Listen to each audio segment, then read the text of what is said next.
Hello guys, this is Pearly Gardener. Today is the 5th of July 2026 and it's Saturday today here in Sydney, Australia. Pearly Gardener, mind control victim, targeted individual since birth and got sold out to the Australian Security Intelligence Organization, one of the six intelligence agencies in Australia in the year 2000 via my honey trap ex-husband number one. Okay guys, as you all know, I have two honey trap ex-husbands and I have one daughter in each of them, product of COINTEL Pro. So before actually my TI diary update today is about I'm just wanna say something about what went on since Friday, yesterday and today with my room inspection. But before that, I will just going to mention the six Australian intelligence agencies here in Australia. The first one I've mentioned is the Australian Security Intelligence Organization. That's the ASIO. They are responsible for domestic security intelligence. They focus on espionage, terrorism, foreign interference, politically motivated violence, and threats to national security. Wow. Threats to national security. And look what happened to the Bondi massacre. It was fakery. It's too much fakery. It was a production. So you can watch the video I've uploaded by a call for an uprising. That's the name of the independent media truther. A call for an uprising, wherein he break down the fakery of this fakery. The world is staged of that Bondi massacre. It was all fake crisis actors. Okay, anyway, and it says the last one, they closely work with the blue killers, with the police. No wonder I'm getting lots of police harassments, yeah, once you're a TI. And then the second intelligence agency is the Australian Intelligence Service, or ASIS. They are the one, Australia's Overseas Intelligence Agency. Oh, so they are the one probably coordinating with the other intelligence agencies globally, particularly with the other Four Eye countries, the UK, USA, Canada, and New Zealand. And they collect foreign intel through human sources, similar in role to the UK MI6. And then the third one is the Australian Signal Directorate. They are the one in charge with the cybersecurity operations. And it helps protect Australian government networks. Because when I'm like saying these things, like in every Australian intelligence agency, I'm not saying that all of those people who are working in each of these agency, I'm not saying that they are all taking part of this satanic, illegal, inhumane, non-consensual, unconstitutional shadow government and military program. Because I do believe that there are also some, or I don't know, the percentage are also targeted individuals and mind control victims without their knowledge. Okay, so that just to clarify that. And it's the same thing with the blue killers. I'm not saying that all police are taking part of this satanic program. It's just that so sad that mostly are taking part of it, a higher percentage for sure. And then it says collect signals, intel, conduct cybersecurity operations, and also has offensive cyber capabilities under government authorization. They're actually the one in charge with the surveillance. Yeah, the Australian Signals Directorate. And then the fourth one is the Australian Geospatial. Huh? Yeah, AGO. Produces geospatial intel. This is the one in charge with satellite imagery, mapping, and location data to support defense, intel, and disaster response. So the AGO are the one like when you say, guys, when you say satellite surveillance, um they, like, when you Google a house, they can like see it, so they can like watch you from your home. Like it's not like I don't know how to explain this. I think Dr. Eric Kalser explained about this one, like satellite surveillance. Like if you are in your home, they know if you went to the toilet, you're inside your room, they know where you are inside your room, and they can see that. It says here, uses satellite imagery, mapping, and location. See, guys, aside from the other one that they use now, the smart meters, that's also one of the form that they use for surveillance. Smart meters, smart meters, like if you are using how many times you've used your kettle, your appliances, you opened it, they know. So when you go out of town, they know how many days you're not at home, because no one used the kettle, no one used the washing machine, like that. That's the smart meter. And then the fifth agency is the Defense Intel Organization, or DIO. Actually, guys, why I actually forgot about that. The Australian Intelligence Agency, it consists of 6 Australian intelligence agencies. So I forgot that also, if I've already covered this the first time I got awakened, with all of my previous live videos, like that, when the first time I got awakened in, I think, 8 years or 9 years ago. So that was like 2017. 2017. Yeah, so that's about it. And also DIO, Defense Intel Organization, they assess foreign military capabilities and strategic development, provide intel assessments to the Australian government and the Australian Defence Force. So maybe DIO, this is the soldiers, I think, Australian Defence Force. And then the last one, this six, wow, six. That's their favorite number as well, 6. Office of National Intel, or ONI, coordinates the national intel community, produces all source intel assessments for the Prime Minister and National Security Committee. Okay, guys, I will just I also did a bit of research on the other 5 countries, their intelligence agencies and their respective country, but I will discuss that next time. I still need to do more research on that. So going back now, guys, to my update, it's about room inspections. Okay, dear handler, I'm not stupid, okay? I know that these landlords, or whoever is in charge of these rooms that I've inspected since yesterday, are your minions, okay? I'm not that stupid, because I know that I'm in that paradigm.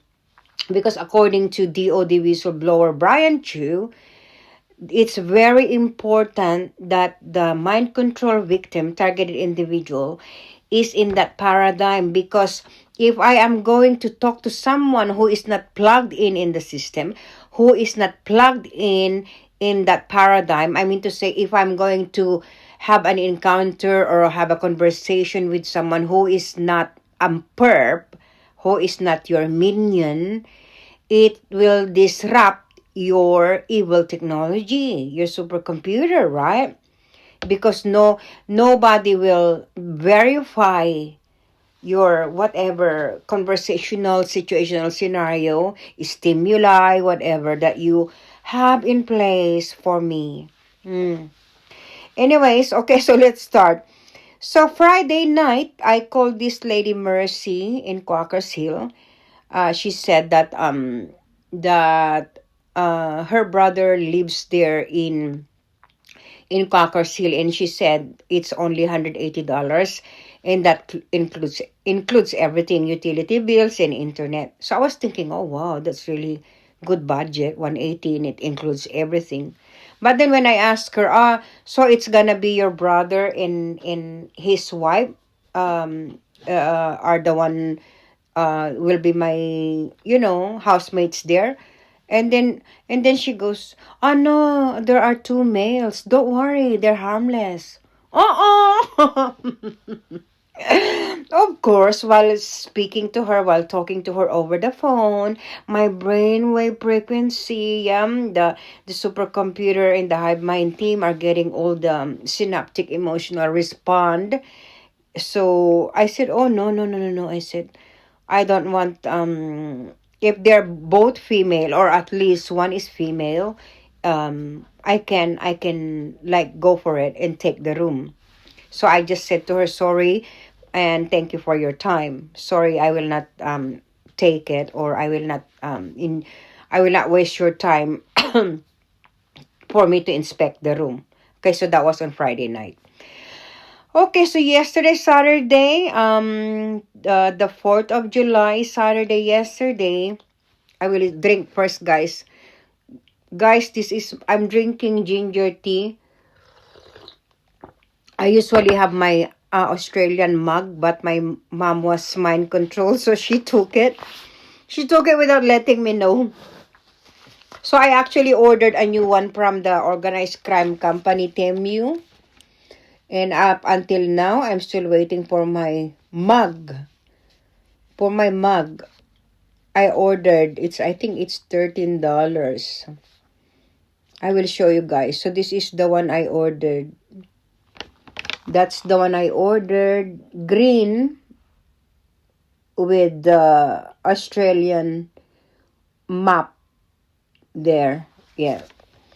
So, okay, anyways, just a segue. So, the first one that I've inspected yesterday around 10 a.m.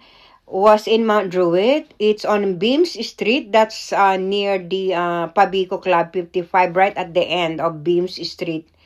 But that's the street as well on that side where the train station is located.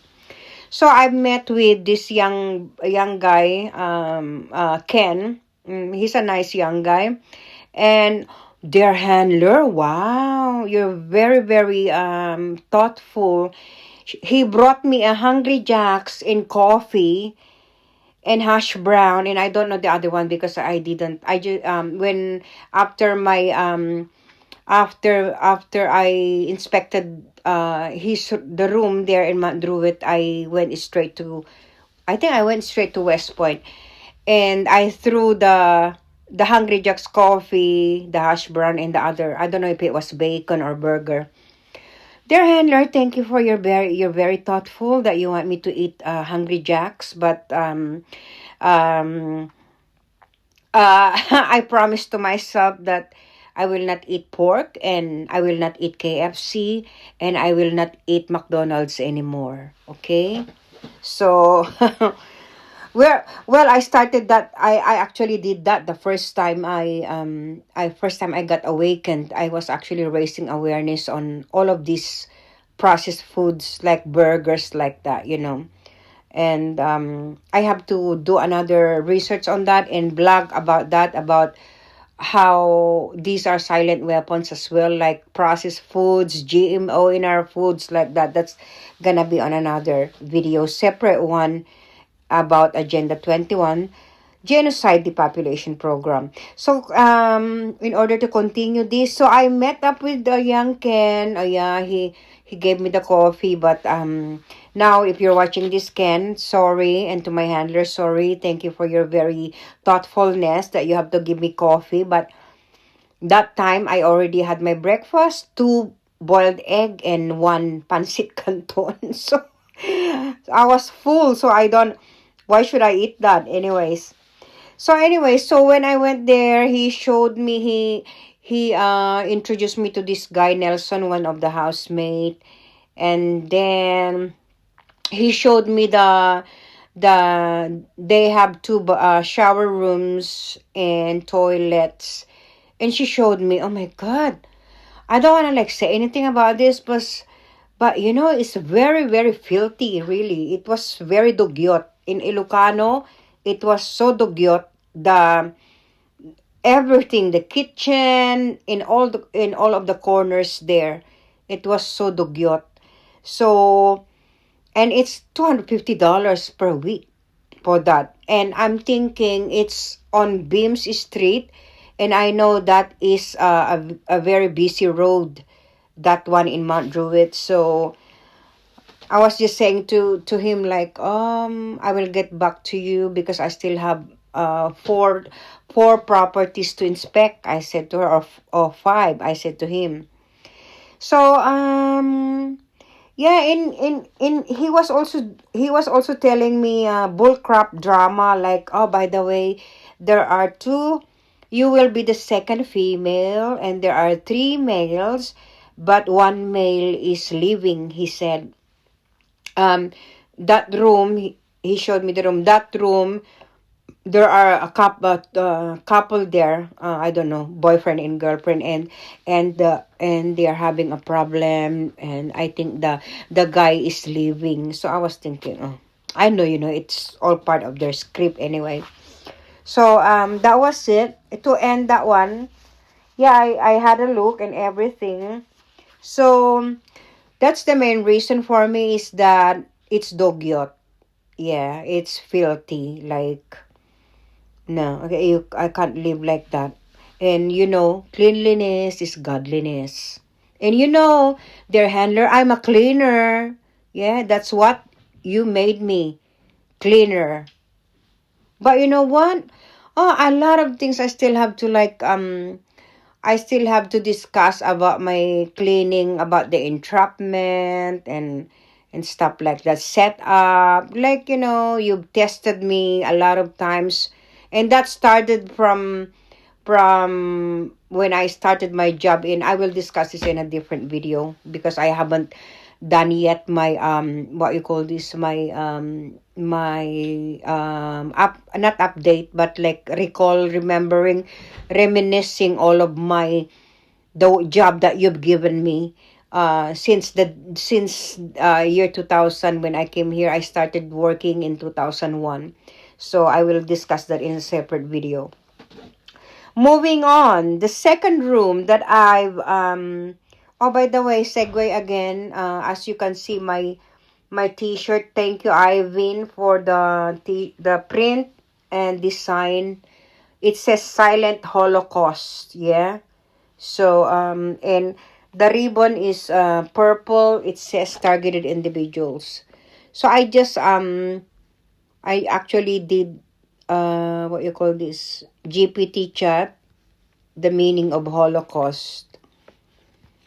It says the word Holocaust generally means the mass destruction or slaughter of people. So that was like during the Nazi, regime.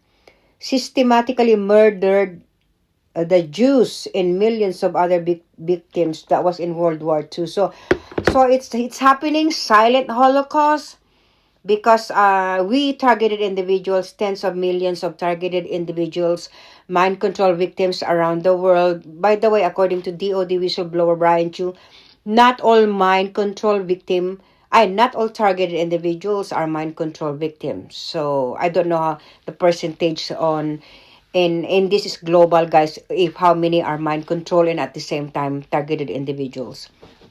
So silent Holocaust, because if you are a targeted individual and a mind control victim, and you're not awakened, well, I told my mom yesterday, like I told her that I think somehow the Hive Mind team and my handler uh, decided to wake me up. And the first time I got awakened, that was in when we were still in Wentworthville, because at that time I was stalked, and that lady, I will not forget that when that perp lady stalked me until I got home, and I did the Google search, because with if you are a mind control victim, they can do the impulse injection, which means like they can impulse inject your thought what you have to think of. So aside from the fact that my at that time my subconsciousness was I was thinking of stalking, so I didn't Google search stalking, and then that's when the organized gang stalking pop up, because I know the surveillance team, they know everything, messenger, whatever, Viber chat, whatever, email, they know everything. Yeah, SMS. So they know everything, any online activities that you are doing, they know.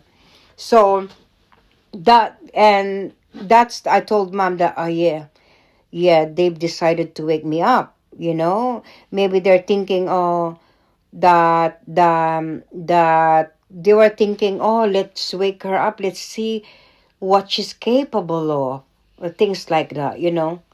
So anyways, that's just a segue about my the first time I got awakened, and I told mom, maybe the reason, maybe they wake me up to for me to know what's going on. Now I'm a mind control victim, and now the second time around I have to do my research again and stuff like that about their technology, their evil supercomputer AI technology, along with the hive mind team.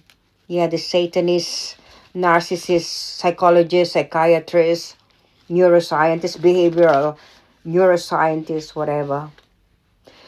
It's 22 minutes. Okay, maybe I will do a part two of this, but let's moving on. The second room that I've inspected yesterday. This one at Dunside. Okay, at the one in Dunside, I forgot let me check the name of the street name. Just the street name. Birdwood, I think Avenue in Dunside. I've inspected this. Actually, this before I went to see the two other rooms this afternoon. This one is actually my bet. My bet to like go for it and rent it. But a lot of, and I know the Hive Mind team knew about it, and my handler. A lot of stuff I've been thinking about this address if I'm going to take it. And I was thinking, well, if I don't have a choice, I will take it. Yeah. So with this one, the one in Birdwood, I had a look yesterday. I was thinking it's on a dead end street. So it means to say dead end, like it's not a busy road. Yeah, but it's close to Sopa Save. I think the name of that is Rosenthal Street. It's like from Birdwood, from the address of that landlady. It's like 500 meters away to the Rosenthal Street, and then when you go to Rosenthal Street, right turn, it will be the I think Knox Road. Yeah, Knox Road. I think I'm not sure. Okay, with this one, um, they are a couple, husband and wife, and they have two teenager children, one male and one female, boy and a girl are children, and they told me that they have one tenant, Indonesian female student visa. So that's like four people plus me. That's five, all of us, right? And she told me that it's $180 per week, and that includes internet and utility bills. It really, really sounds so good because wow, 180. Wow, 180. I don't even need to get a rent assistance from Centrelink because it's $180 and that includes everything, internet and utility bills, right? And then, but the only the only downside or the only negative that I didn't like was she told me she want me to pay cash. She doesn't want me to pay via PayID or via bank transfer, okay? And the second one that she told me that I didn't like is that no sleep over. So that means to say my daughter Sharon cannot sleep over even once a month. No, not at all. She can visit, but she can't sleep over. And then I did liked it because it's on ground floor and it's with window, okay? So that's the only thing. And I've been thinking, oh my goodness, there are children, there are kids. So I've been thinking like what will be the scripted drama they're gonna come up with when I'm there. And she also told me that it's an open contract. So it open contract means to say if she doesn't want me to live there anymore, then I don't have a choice. I have to leave, and she has to give me only 2 weeks notice, and I have to leave, right? So that's an open contract. So it's the same on my part. If I don't want there anymore, I have to give her notice too that I have to leave. Correct? So that's an open contract. So um, that's what she told me. But I'm really, really like thinking of taking that room, because it's $180 and it's a dead end. But you know what? It doesn't really matter if it's a dead end street or road. My handler and the Hive Mind team can come up with a lot of street theater for sure. Really. Mm. Okay, so today, and then after that, that was the yesterday. By the way, guys, that was yesterday. So that was the one I inspected yesterday. And the third one that I've inspected yesterday, um this one is on already 27 minutes. Anyway, I will actually continue on the second part on the part 2 of my TI update diary rooms inspection on the second video because I know that my cyber perp surveillance team will cut this when it's 30 minutes. So anyway, guys, okay, 2 minutes to say something. Oh, and yesterday after I checked the room in Kings Park, I was invited by Kuya Ernie and Anne and Kuya Tony to have lunch there. So I went there. I arrived there, I think 4 o'clock. Yeah, I think so, or 3:30, something like that in Kellyville. And thank you, Kuya Tony, for the pansit and for the karaoke night. And I've met Kuya Rene and his wife and Kuya Fred. Yeah, the coffee was yum and the pansit was yummy and the adobong, what was that one? Oh my God, squid. What's that in Tagalog? Oh my God, pusit. Yeah. So yeah. And thank you, dear handler, that you still give me a bit of social life. Yeah, yeah. Because I know I'm in a paradigm. I'm not stupid, okay? And I'm really, really sorry to those people when sometimes when I do my blog I call you minions, guys, but nothing really personal on that. Okay, I just say minions. If I've called you cockroach, maybe that's bad. Yeah, but that's according to Dr. Eric Karlstrom. He calls these gang stalkers cockroaches. But anyway, 29.11. Okay, guys, I will stop this now and do the second part of this update. Please follow A Call for an Uprising on YouTube. And also Dr. Eric Karlstrom and the audio whistleblower Brian Chu. Thanks, guys. I'll do the second part.